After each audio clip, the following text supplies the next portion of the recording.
day-to-day life, we use money to access and acquire most of the things we need. You can walk to a shop or a store and want to get something, but you can't get it without money. So different parts of the world use different currencies. Everywhere you go, they got their own currency. So does heaven. It has also its currency. Heavenly currency is none other than faith. We get what we want from heaven. We purchase whatever we want from heaven using faith. I've seen God do miracles in my life because of faith. I've attained much of what I have. I am what I am because of faith. I'll be honest with you.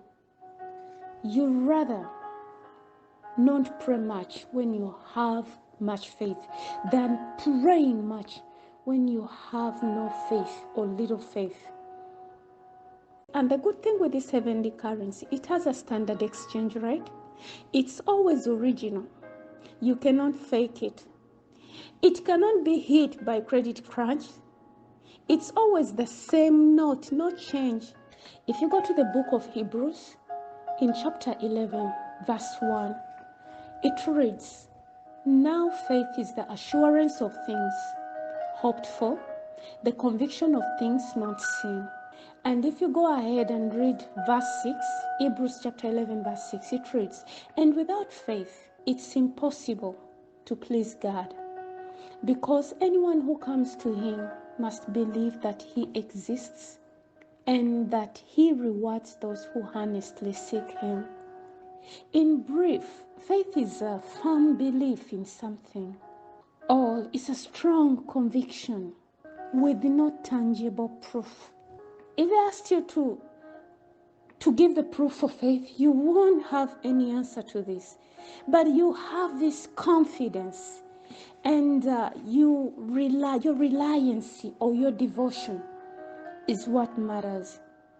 In other words, it's the opposite of doubt.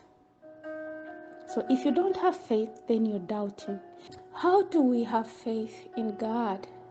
Well, to have faith in God is to make a practical commitment which involves trusting in God.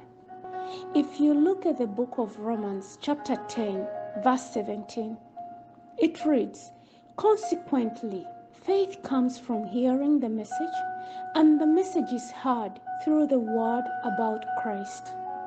Another thing, read and meditate on the word of God. Another thing is spend time with God in fellowship. Another thing is exercise your faith. It's always important to exercise your faith, because when you exercise it, you'll see it working. And lastly but not least, spread the gospel.